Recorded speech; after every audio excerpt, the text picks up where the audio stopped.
오늘 졸업 그리고 새로운 시작이라는 제목으로 주신 말씀 전하겠습니다. 학생이 학교를 다니면서 가장 영광스러운 순간이 언제라고 생각하십니까?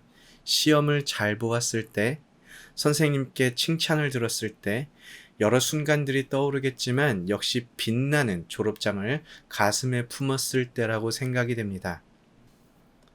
저는 학부를 상당히 오래 다녔습니다. 미국에 유학 와서 어학연수하고 대학교 진학해서 약 5년 정도면 끝나겠지라고 생각을 했는데 도중에 방황도 있었고 진로에 대한 고민도 있었기 때문에 남들 4년 만에 끝낼 때 저는 2배가 넘는 10년의 시간을 학교에서 보냈습니다. 그래서 저의 졸업식을 아직도 기억하고 있는데요. 저는 학부도 신학을 공부했기 때문에 졸업 예배를 드렸습니다. 이제 막 20대 중반도 채 되지 않은 어린 미국 친구들이 손들고 찬양하고 서로 축하하고 웃고 떠들 때에 저 구석 한편에서 30살이 넘은 아저씨인 저는 혼자 그 속에서 고개 숙이고 훌쩍거리면서 그간의 고생과 노력의 열매를 드디어 따는구나라고 눈물을 흘렸습니다. 그런데 다들 아시다시피 졸업은 끝이 아닙니다. 졸업은 학교라는 울타리와 담장을 넘어서 세상에 나아가 이제까지 배운 것들을 실행하며 살아가기 위해 지나가는 관문과도 같습니다. 그리고 오늘 말씀은 꼭 예수님께서 제자들을 졸업시키는 것과 다르지 않다라고 생각하게 됩니다. 예수님과 함께 있던 제자들이 이제 세상으로 나아가는 바로 그 장면을 우리가 보고 있습니다. 16절을 보면 11제자가 갈릴리에 가서 예수께서 지시하신 산에 이르러 라고 시작됩니다. 이 산에서 제자들은 예수님을 뵙고 경배합니다. 그런데 그 중에 의심하는 사람들도 있었던 것 같습니다. 하지만 예수님은 그것에 대해서 타박하거나 질책하거나 책망하지 않고 제자들에게 아주 위대한 사명을 주십니다. 지상명령이라고도 부르는 사명입니다. 이 말은 땅 위에서 가장 중요한 명령이라는 뜻입니다. 이 명령은 너희는 가서 모든 민족을 제자로 삼아 아버지와 아들과 성령의 이름으로 세례를 베풀고 내가 너희에게 분부한 모든 것을 가르쳐 지키게 하라입니다.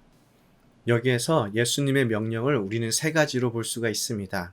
첫 번째로 모든 민족으로 제자를 삼는 것, 그리고 아버지와 아들과 성령의 이름으로 세례를 베푸는 것, 마지막으로 예수님께서 분부한 모든 것을 가르쳐 지키게 하는 것입니다. 모든 민족을 제자로 삼으라고 예수님께서 말씀하실 때 제자를 삼으라 라는 말은 마테튜사테라는 단어입니다. 그리고 성경에 딱 한 번 더 마테튜사테라는 단어가 등장하는데 바로 사도행전 14장 21절입니다. 그리고 그 의미는 복음을 전하다 라는 의미로 사용됩니다. 여기서 제자라는 말을 살펴보기 원합니다. 제자는 무엇입니까? 스승을 닮아가는 것이 바로 제자입니다. 그리고 제자는 제자로서의 삶을 살아낼 수 있도록 계속적으로 양육을 받아야 합니다. 마태의 강조점은 복음 선포에도 있지만 한 영혼을 양육하는 것을 특별히 강조하고 있습니다. 예전에 들었던 말인데 참 가슴 아픈 말이 있습니다. 교인은 많은데 제자는 없다라는 말입니다. 교회에 나와서 예배드리는 사람들은 많이 있는데 그 중에 정말로 예수를 닮아가려고 발버둥치며 몸부림치는 사람은 적다라는 뜻이지요. 예수님께서 모든 민족으로 제자 삼으라고 말씀하시는 것은 모든 민족이 예배를 드리는 것으로 그치는 것이 아니라 더 나아가서 모든 민족으로 예수를 바라보게 하고 예수를 닮아가는 삶을 살게 하라라는 명령입니다. 여기에는 중요한 점이 있습니다.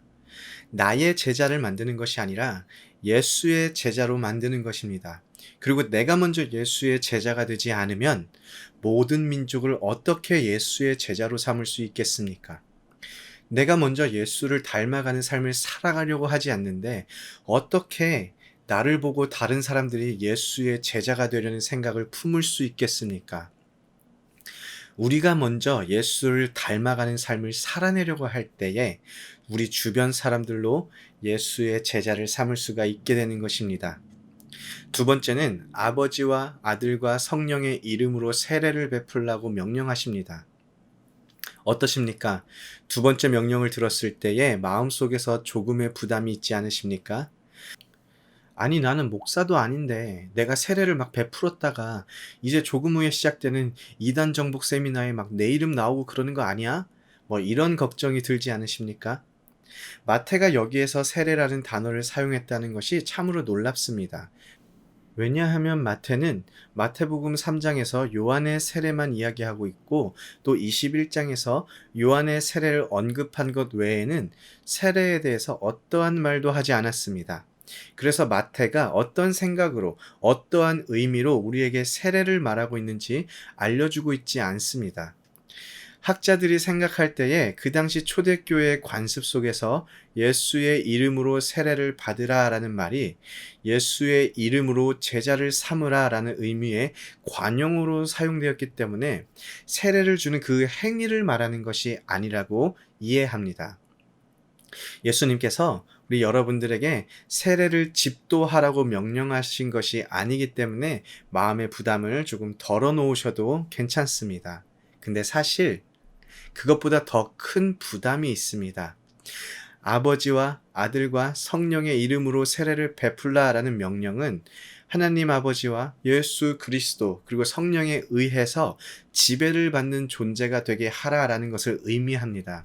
다시 말해서 삼위일체의 하나님에게 주권을 올려드리며 그 주권 아래에서 살아가는 사람이 되게 하라는 것이지요. 아니, 나도 하나님께 주권을 다 올려드리며 사는 것을 못하는데 어떻게 다른 사람을 그렇게 살 수 있게 할 수 있습니까? 라는 질문이 나올 수가 있습니다. 이따가 제가 말씀드리겠습니다.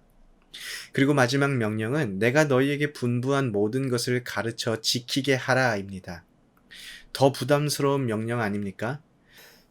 아니, 내가 공부를 안 했는데 어떻게 가르치나요? 라는 걱정이 생기지 않습니까? 저는 고등학교를 졸업하자마자 주일학교 보조 선생님으로 교회에서 섬겼습니다. 당시 주일학교 보조 선생님이 세 분이 있었는데 한 분은 호랑이 선생님으로 이렇게 무서움을 담당했고 다른 한 분은 아주 재미있는 분으로서 즐거움을 담당했습니다. 그리고 저는 여러분들이 다 눈치채신 것과 같이 잘생긴 인기 많은 선생님을 담당하면서 주일학교를 세워가는 아주 중요한 한 축을 담당했습니다. 이제 막 고등학교 졸업한 보조 선생님이 뭘 알아서 아이들을 가르치겠습니까? 그냥 시키는 대로 열심히 하는 것이지요. 하루는 한 선생님이 저에게 아이들이 기도하다 눈 뜨면 어떻게 해야 할까요? 라고 질문을 했습니다. 그래서 저는 아주 무섭게 아이들을 쳐다보면서 야, 너 내가 다 봤어? 너 눈 뜬 거 내가 보고 있어? 이렇게 신호를 보내야 한다고 말했습니다. 그런데 그 선생님은 그게 아니라 아이들이 눈을 뜨고 장난을 치거나 딴짓을 하더라도 선생님은 절대로 눈을 뜨지 않고 눈을 감고 손을 모으고 기도의 자세를 잃지 않아야 한다고 대답해 주었습니다. 그래야 아이들이 보고 배운다라는 것이지요. 비록 장난을 치더라도 선생님의 모습을 보면서 기도할 때는 이렇게 기도하는 것이구나라고 기도하는 자세를 배우게 된다라는 것입니다. 우리가 어떻게 예수님께서 우리에게 주신 명령을 다른 사람들에게 가르쳐 지키게 할 수 있을까요? 예수님께서 가르쳐 주신 삶의 모습을 먼저 살아가면 되는 것입니다. 우리가 예수님께서 가르치신 모습대로 살아가는 것을 보여주는 것으로 예수 믿는 제자의 삶을 보여줄 수 있는 것입니다. 그런데 문제는 이런 대단하고 어려운 명령들을 우리가 어떻게 할 수 있겠습니까? 내가 나의 수준을 잘 알고 있는데 지상 명령을 어떻게 지킬 수 있을까 하는 것입니다. 그 답은 우리에게 있지가 않습니다. 18절을 보면 예수님께서 지상 명령을 우리에게 주기 전에 한 가지 말씀을 해주십니다. 하늘과 땅의 모든 권세를 내게 주셨으니 하늘과 땅의 모든 권세를 지금 예수 그리스도께서 하나님께 받아 가지고 계십니다. 우리는 여기서 깜짝 놀라야 합니다. 하늘과 땅의 모든 권세, 모든 통치권을 가지고 계신 예수 그리스도께서 우리에게 세상을 복음화하기 위한 사명을 주고 계십니다. 그리고 그 예수님은 사명을 주고 우리가 일을 잘하나 못하나 결과를 기다리는 분이 아니라 20절에 내가 세상 끝날까지 너희와 항상 함께 있으리라 라고 약속하십니다. 우리와 항상 함께 하시겠다는 약속은 우리 눈에 보이지는 않지만 우리를 버리지 않으시며 우리 곁에 항상 계시겠다라는 약속입니다. 또 우리에게 맡기신 사명을 성취할 수 있는 그 능력을 주시겠다라는 약속입니다. 그리고 어떤 특별한 일이 있을 때만 함께하는 것이 아니라 우리가 아직 살아가지 않은 미래에도 예수님께서 계속 함께 하시겠다라는 약속입니다. 이 모든 명령이 아직도 부담스러우십니까? 사실 예수님께서 사도 바울에게 나타나셨던 것처럼 모든 사람들 앞에 직접 나타나시면 일이 아주 쉽습니다. 그런데 예수님은 사람을 사용하십니다. 함께 일하기를 원하십니다.